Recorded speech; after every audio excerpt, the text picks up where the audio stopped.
Bonjour à tous, c'est Emma et bienvenue sur la chaîne La Bouquinade. Je suis super contente de pouvoir enfin vous retrouver dans une nouvelle vidéo. Oui, comme d'habitude, souvent quand j'ai des absences, c'est dû à mes cours et en ce moment c'est vraiment très actif et j'ai du mal à tout faire, donc tout simplement les cours en priorité. Bref, je vous retrouve pour vous parler de mes coups de cœur de cet automne. Étant donné que je ne fais plus de point lecture, puisque je ne suis plus vraiment très à l'aise dans ce format-là, j'ai décidé au moins de vous présenter les livres que j'ai aimé lire pendant la saison dernière. Voilà, vous avez compris.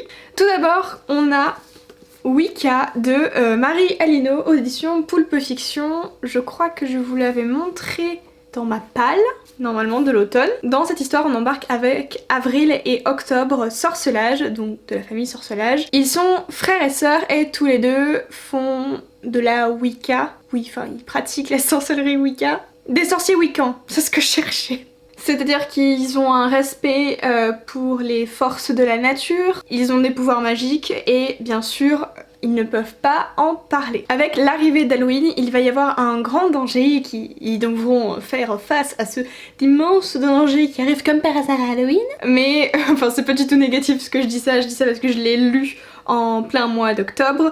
Donc dans cette histoire, on va lier beaucoup l'amitié, la quête de soi, l'aventure, les dangers. Mais moi ce que je retiens principalement c'est ce lien qu'ils ont entre les personnages. Bref, ça a été une lecture très agréable, riche en informations sur les Wicca que je connaissais pas du tout et dont je me suis un petit peu intéressée quand même. Mais voilà, ça a été vraiment un très très beau coup de cœur. J'ai été ravie de tomber dans ce roman jeunesse parce que comme vous le savez, j'essaye un petit peu de m'y mettre, même s'il y a peu de titres au final qui m'intéressent grandement.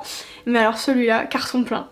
Dans la même vibe sorcière et compagnie, je vous l'avais mis dans le vlog, j'ai lu Sorceline le tome 2. Ouh, avec la lumière ça fait des jolis jeux là.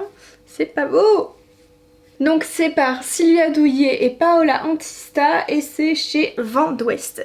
Dans cette BD, on va suivre la petite sorcière Sorceline qui va...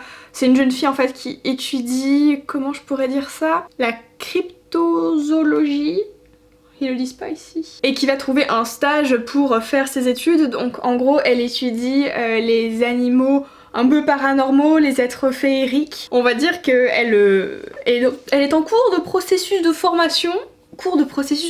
Ça veut pas dire grand chose. Pour les soins des animaux magiques. Là, il s'agit du tome 2, donc je vous ai résumé le tome 1, forcément, je ne vous ai pas spoilé. Et c'est une BD que j'aime toujours et j'ai du mal, pourtant je me penche sur les rayons en BD jeunesse pour trouver d'autres BD qui pourraient me plaire, mais j'ai vraiment du mal à en trouver, hormis Sorceline, les carnets de cerises, la BD que je vais vous présenter après.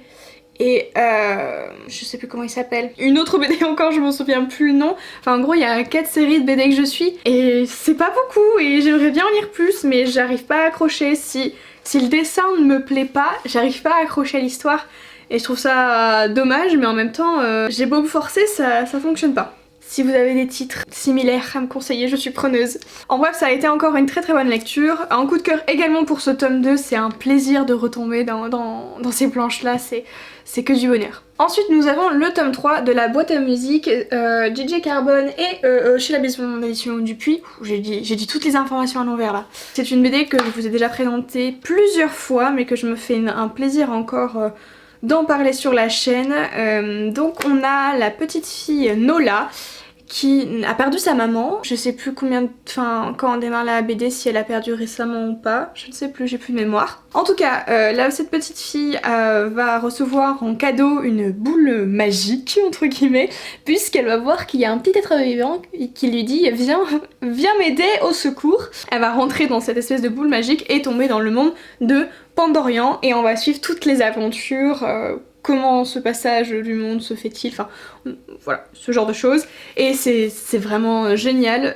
Je pense que quand même la boîte à musique arrive avant Sorceline, mais c'est une pure merveille. Franchement je vous conseille cette BD à 3000%, les yeux fermés, c'est sûr ça va vous plaire. Ensuite nous avons le premier roman graphique que j'ai lu et je pense que vous l'avez vu et revu. Il s'agit de Heartstopper, donc de Alice Oseman et c'est aux éditions Hachette. Donc moi évidemment je ne l'ai pas lu en anglais parce que je suis une quiche en anglais. Un jour je m'y mettrai, je ne sais pas quand, mais ce serait bien.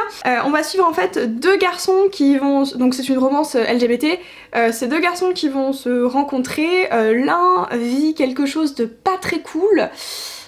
Et donc en faisant cette rencontre là, l'autre va essayer un petit peu de le démêler un petit peu cette histoire. Ouh, on a du mal à parler aujourd'hui. Cette histoire et ce conflit qu'il a. Il y a aussi tout l'aspect acceptation de leur orientation sexuelle. C'est vrai que les romances LGBT, j'aime ça, j'en lis peu.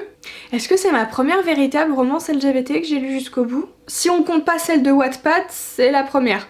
Au début on ne sait pas s'il s'agit d'un coup de foudre amical ou bien sentimental et on va découvrir ça petit à petit. Franchement je pense que c'est aussi les dessins qui m'ont aidé à accrocher à l'histoire parce que c'est vrai que j'en ai, comme je vous disais, j'en ai lu sur Wattpad mais j'ai pas autant accroché et ça a été vraiment une belle révélation. J'ai pas du tout l'habitude de me tourner vers ce genre de livre. Vous savez que la romance, enfin quand c'est un livre qui est dirigé uniquement sur une romance, je l'aime pas.